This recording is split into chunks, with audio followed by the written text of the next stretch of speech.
Good morning and welcome. Welcome to our final countdown this morning of the 55-plus games being hosted here in Neepawa, June 17th, 18th, and 19th. And my name is Lyle Watson, and I've been pleased to bring you the series of countdown to the games. And today is the final countdown. It is Wednesday, June the 18th, and we're in the middle of the games, and it's an exciting day here in Neepawa. We have a very honored guest, and his wife has joined us for the games and will be our guest speaker at the banquet tonight. And I would like to take this opportunity to welcome Lloyd Robertson from CTV Bell Media. Lloyd, welcome to Neepawa, and thank you for coming to NACTV. Thank you very much, Lyle. Thank you very much. I've heard a lot about you. You're the main man here, it seems, in town, and in terms of organizing these games. I know you have a great committee, but congratulations, because it seems everything so far is going very, very well, and tonight, of course, is the big banquet, and I'm delighted and honored to be here because I have been through Neepawa a few times, but never really got to spend much time here and meet many people, so this is an opportunity for me. Well, a big Neepawan area and a province of Manitoba. Welcome you back to Manitoba. Manitoba certainly isn't new to you, Lloyd. When I was a youngster, back in 1957, my parents bought the first TV that we owned in our family, and Lloyd Robertson was beginning his CBC career on TV in Winnipeg. That's right, that was 1956, and you bought the TV in 1957, yes, eh? Yeah. Well, I was there when we came on at about 3:30 in the afternoon with Howdy Doody. There was a half-hour test pattern before that, just to test that the signals were getting out, and then, as I say, Howdy Doody, and then programming up until about 11:30 at night, and signed off after the late news. Everything black and white, and we did everything live that we did, of course. So there was no tape or anything like that in those days, and a lot of the film that was being shown was being flown in from other places from across Canada and, of course, from overseas. And anything that we did locally, we would have to do the story and then bring the film back and edit it, process it and edit it and get it on the air. So it was a very cumbersome process in those days. Much changed now. But yes, Winnipeg was my entry into TV, and I really enjoyed my time in Winnipeg. I was there 4.5 years, and my wife and I loved the town and really loved the people of Manitoba, because we made many friends here, and they are friends for life. Yes, and I'm glad to hear that. And of course, your wife Nancy has joined you on this trip to Neepawa, and we're very pleased to have her with you. And you and Nancy were married about that time when you come to Winnipeg. I came first in January of 1956. Got off the train at Union Station at the Forks there, and got into a cab, and the cab driver said to me, "You're wearing a very light coat. And you're in Winnipeg, you know that." I said, "Oh." He said, "Well, it was about 25 below that day." So he took me straight to the bay, and we bought a big winter parka with a big hood on it, and I marched into the CBC building on Portage Avenue wearing that, feeling like a real prairie guy at that point. And I began my career. Then Nancy came. We were married in July of that year, and then she came out, and we spent, as I say, 4.5 years there. Well, that's great news. I'd like to talk about your book. Of course, one of the things that have brought you and I together, and the reason why we're here today, is the #1 seller national-wise is The Life It's Been by Lloyd Robertson. As I talked to you before, Lloyd, I had the pleasure of receiving your book back in March a year ago in 2013 on my birthday from our daughter. After reading the book, I almost felt that I knew you somewhat, and I think a lot of people that have read the book feel that way too, aside from the fact you've been part of our lives on a daily basis on the TV news. I'd like to go back to your beginning. Hometown, where? Stratford, Ontario, and I was born there, went to school there, of course, started my broadcasting career there at the local radio station, CJCS, and I worked at the station for about 2.5 years, and then went on to Guelph and worked there for a year, and then started at the CBC in 1954. But Stratford was a wonderful town to grow up in, because you could walk everywhere, very much like Neepawa. We had about, in those days, 19,000 people, and all the schools were named after Shakespeare characters, because the fellow who established the town, many years before that, of course, he decided, because he was an Englishman, he decided that he would name all these places on the Huron Tract after English places.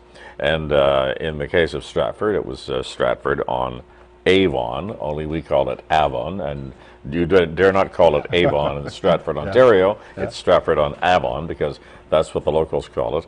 And the river in the early days was called the Little Thames before the city was named as Stratford.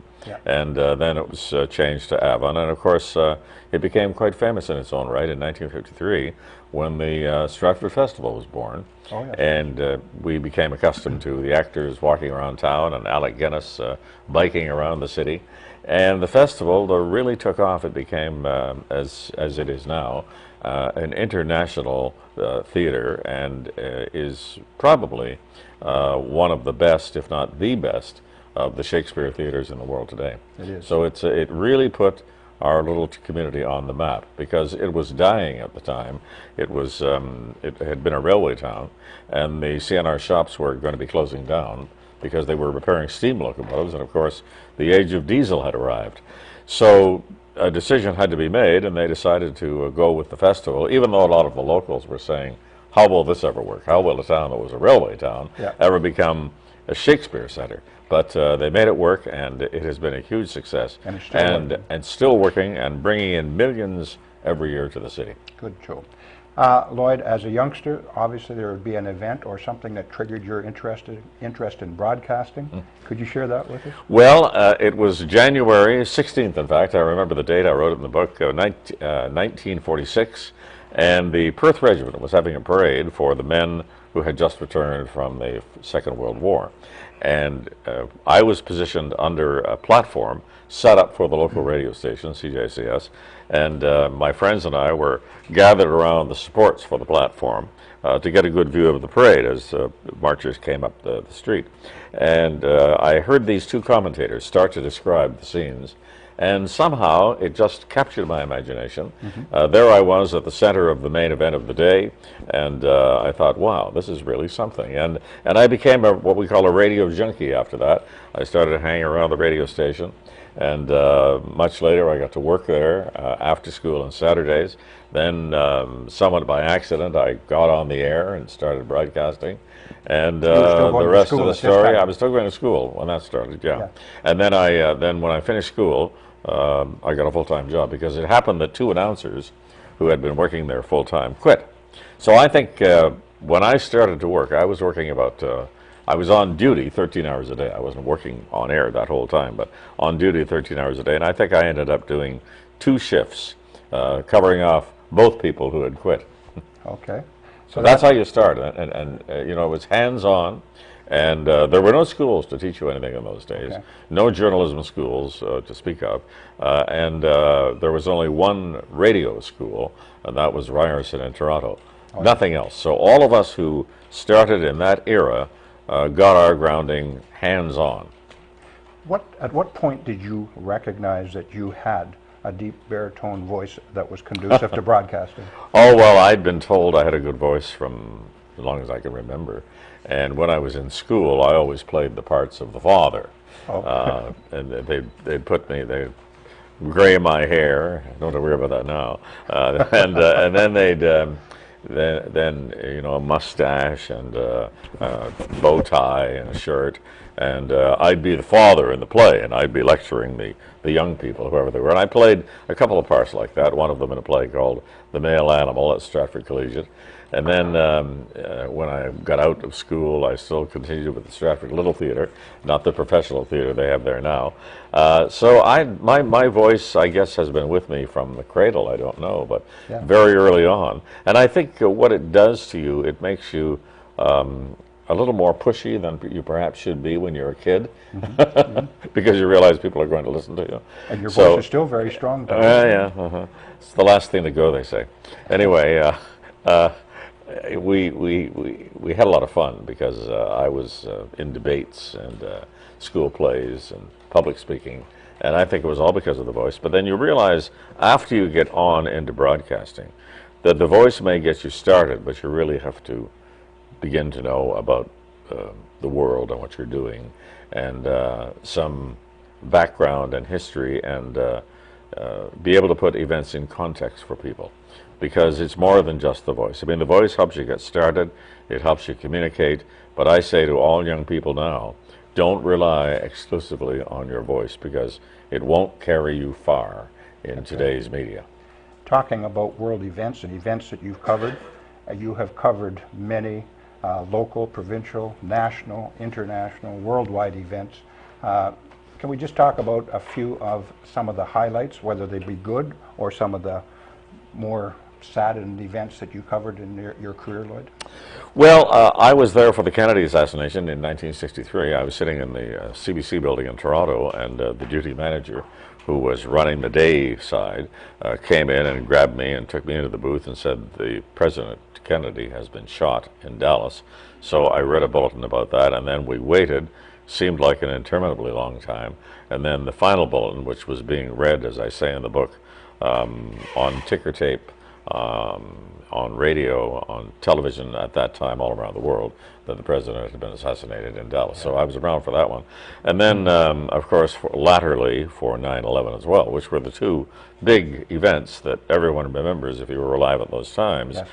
What you were doing at those days. And they kind of bookended my the tragedy parts of my career. But I prefer to concentrate on the happy events. Like covering 1967 across this country was a real bonus for me because I got to know the country, sea to sea, as we say. I was in and out of all kinds of small communities across the country at centennial events. I had an opportunity to do a show called Expo This Week, from Expo 67 in Montreal every week. And then during that year as well, I did my first interview with a Prime Minister, with a Canadian Prime Minister, and it was Lester B. Pearson. And when people ask me about my favorite interview, I always end up talking about that one, because that was really my first full-time, or full-length, I should say, interview with a Prime Minister. I'd met John Diefenbaker before that and got to know him fairly well, but Pearson was my first long-form interview. And then I went on from there to interview all the others from that term forward right up to and including Stephen Harper. So it's been a great career. I can't think of anything else I would rather have done with my life, and I just seem to fall into it naturally. And I have trouble nowadays when people ask me about getting started in life and what they should do. I say, well, really, if you can, go with what you like to do and follow your bliss and follow your passion, you know, because that's how you can be happy in your work. And I think if you're not happy in your work, it's very burdensome to people. I've seen that, and I've known a lot of people who couldn't wait to retire or whatever. And I just find that they don't lead happy or fulfilling lives when they're not happy with what they're doing for the major part of their day, all of their lives. So money can't buy happiness. Money cannot buy happiness in that respect, no way. You had to make some big decisions in your career and your career changes. One of them probably was the move from CBC to CTV. What triggered that, and how did you deal with that, Lloyd? That was a big decision. Well, I'm sure. It was kind of a torturous journey for me because I'd been at the CBC by that time 22 years. I was doing the National. It was on at 11 o'clock every night in those days. I started that in 1970. But because when I started at the CBC in the 50s, we were able to do everything because there weren't many union jurisdictions to cope with at that time. There weren't many unions in the place. And then the unions came in a big way with the expansion of television, as television grew exponentially in the 60s. And I found myself in a situation when I was doing the news where I couldn't actually edit or write any of my own material. And this really was against the grain of the industry at the time, because all of the big newscasters in the United States and certainly in the world were able to participate in the editorial decisions made on the desk during the day when they came into the newsroom. We were just readers, that was all we were. And the expectations of audiences were the people doing the news knew what they were talking about. And of course, while you may have, and you may have read a lot about it, you weren't actually involved in the process of putting the news together. So I knew that that I would have to graduate, as it were, to that in order to fulfill my way of moving forward. Otherwise, I could probably have read the National for a few more years and would have been replaced because the industry was changing to the point where journalists were taking those jobs. Yes. So we were talking about the possibility of a broadcast journalist category for the CBC at the time. Couldn't make that work, so CTV came along. They had no restrictions of any kind in their newsrooms because they had no overlapping union jurisdictions as we had at CBC. So I said yes, and I was able to go over there and do everything. Teamed up with Harvey Kirk, and had a great time, and was there for 35 years. But I should say that the CBC has changed now. That jurisdictional problem was dealt with after I left because they realized they'd lost other people in the same dispute. They'd lost Stanley Burke. Earl Cameron was moved out in order to put in Stanley Burke. And then Warren Davis, he quit, and then I left. So they realized that this was not working. And big bureaucracies, big government bureaucracies have trouble changing unless somebody does something quite dramatic to kind of turn over the land. And I think in this case, having done that, it meant that they could go ahead and fix it because they realized then that the public would acknowledge there was a real problem here with all of these people, this string of anchors leaving. So I got over to CTV, and I had a great time working with Harvey Kirk. He and I were together for 7.5 years, and then on my own I took over in early 1984 and became senior editor of the newscast and was there until September 1st, 2011. So journalism became a passion as well as the broadcasting part, and it fit like hand in glove for you? Well, yes, and I think it was because my father talked a lot about politics when I was growing up. It was a daily dinner time staple, and he would talk about the leaders and the parties and all of this, and I got to love news. And while I started in broadcasting as a generalist, that is, I was a disc jockey, I was a sportscaster, I was a newscaster, I was everything. I even did a children's show when I was at the CBC in the early days. In those days, people did everything. If you were in broadcasting, you were in broadcasting to broadcast everything back in the 50s and 60s. And then specialization came into play, and sports people went into one stream, news people went into another stream. So those two disciplines became quite separate, and it was very rare that people would cross over from one into the other. But as I say, in the early days, we were all doing everything. So news became my love, and it just was natural for me because I'm interested in world affairs and national affairs. And I think the one thing about being in journalism, and I say this to kids who are graduating from journalism schools now, that really journalism teaches you how the world works. And I think that's very satisfying because you see how things fit together politically. You know that if this happens, something else is going to have a reaction to it. So I see how things fit together to a greater extent than I ever did before. And as you go on through your career and you learn more about that, you're able to put things in context for people when you're telling them about major events.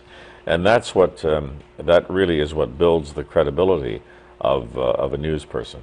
It takes some time, but gradually people say, well, this guy must know what he's talking about, or this woman must know what she's talking about, because they've been around, they've been there, they've seen the world, they know how things fit together. Your credibility, your integrity, Lord, is second to none.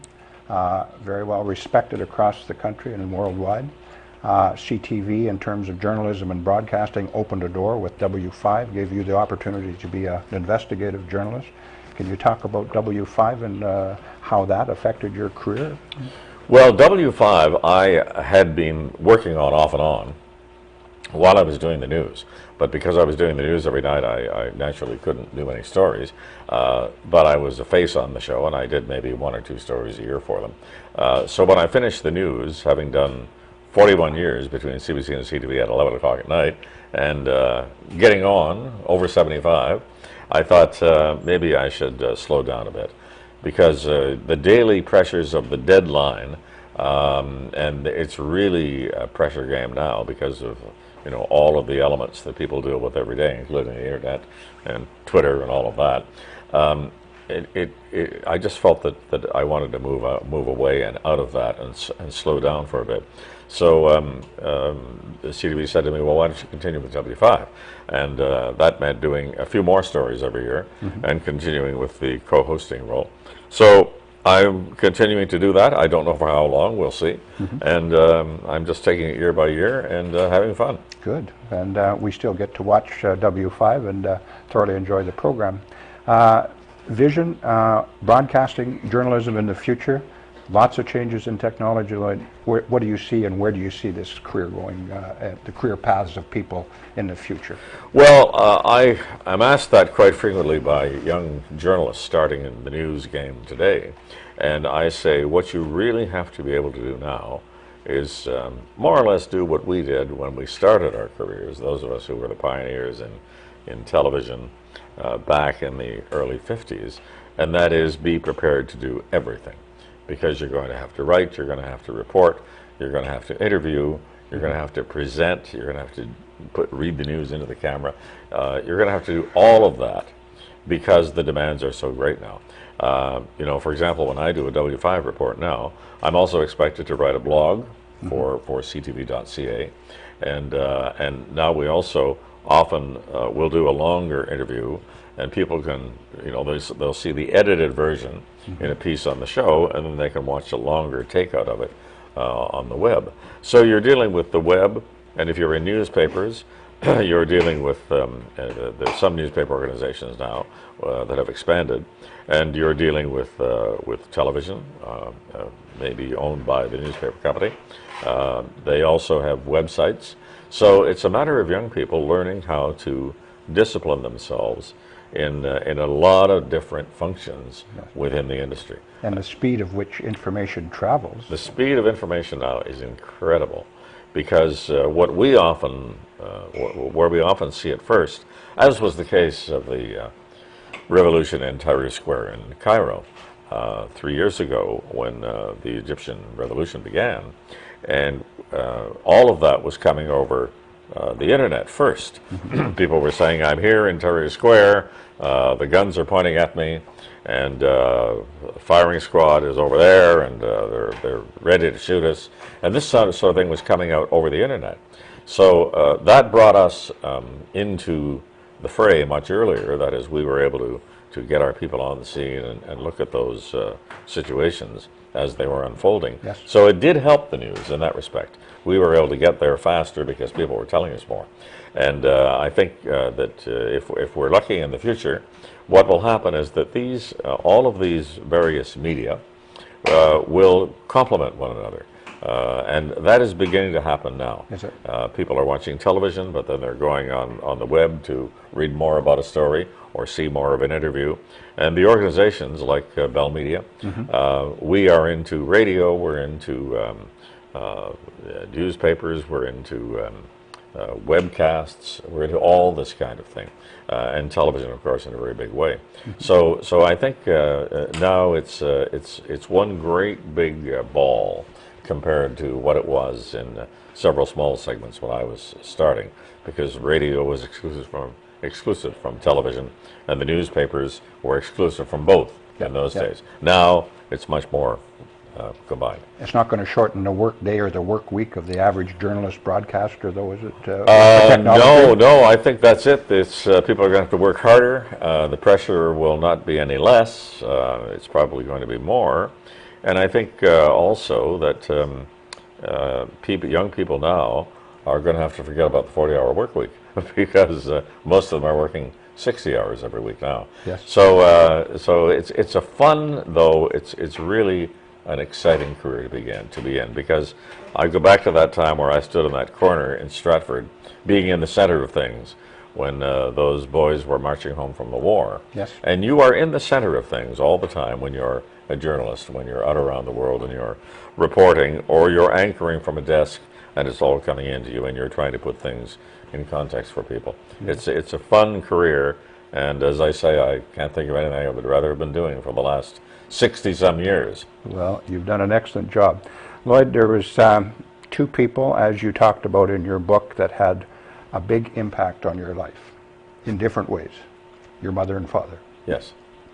Yes, well, interestingly enough, my mother, when I wrote about her mental illness, when I was going across the country promoting the book a couple of years ago, that was one of the first questions asked by the people who interviewed me. I mean, I was expecting the first question would be about the news and the events I'd cover, but it was about living with my mother with all of those difficulties, because she had what would now be described as bipolar, she had depression, she had obsessive-compulsive disorder, and deep paranoia, with, I think, maybe a touch of schizophrenia, although that was never diagnosed. Yes. I mean, you can't, it's hard to understand when you look at it from today's perspective, how crude things were in those days in terms of treatment of mental illness. And people were, if you were mentally ill in those days, you were discriminated against totally. Yes, I mean, you were remember. hid away in attics or basements, because nobody wanted to deal with you. I couldn't bring friends home. I couldn't talk about my mother.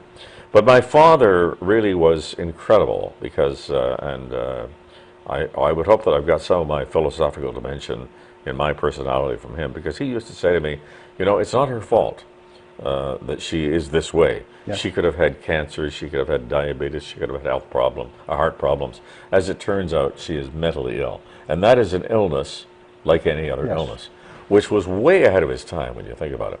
So my father was a kind of philosopher king to me. He was old, though, when I was born. He was 60 when I was born. So he wasn't around all that long to influence me in my life. But what he did do was have a profound impact on me while he was there. My mother lived a long life. She died at the age of 91. She had a lobotomy when I was 14 years old, which flatlined her emotionally. Took away the highs and the lows, because she spent a lot of time in mental hospitals, in and out of mental hospitals, because she just could not get things together. She was an intelligent enough woman. Yes. And I say in the book that I wrote what we call an afterword in the book for the paperback version, which is out now, which will be sold here in Neepawa.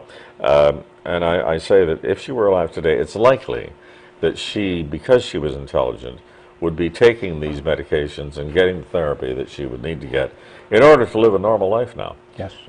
And when you think about that and put it in the context of the way things were, that's really quite stunning, that people can now lead much more normal lives and be involved members of their community. I mean, she couldn't be a wife, she couldn't be a mother, she couldn't be a member of her community, because she was totally beset upon by these demons who seemed to dominate her life. And now I think she would be able to bring them under control. Yes. And one thing that humanity has accepted, and for me personally, I can remember the days when mental illness was just not talked about, like you see, but at least we've been able to accept it, and you and I can sit and talk about it today, and it is an illness, and at least we've come to that point.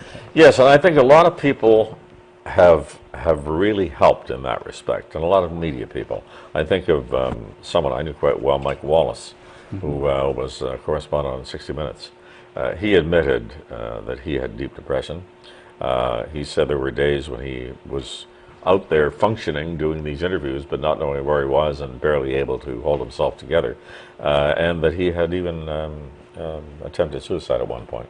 Mike Wallace was one. There's Clara Hughes, who has been bicycling across the country on behalf of Bell. Oh, yeah. And she has talked about her mental illness quite extensively. And Mike Landsberg on TSN is another one who has been out there with his problems with depression.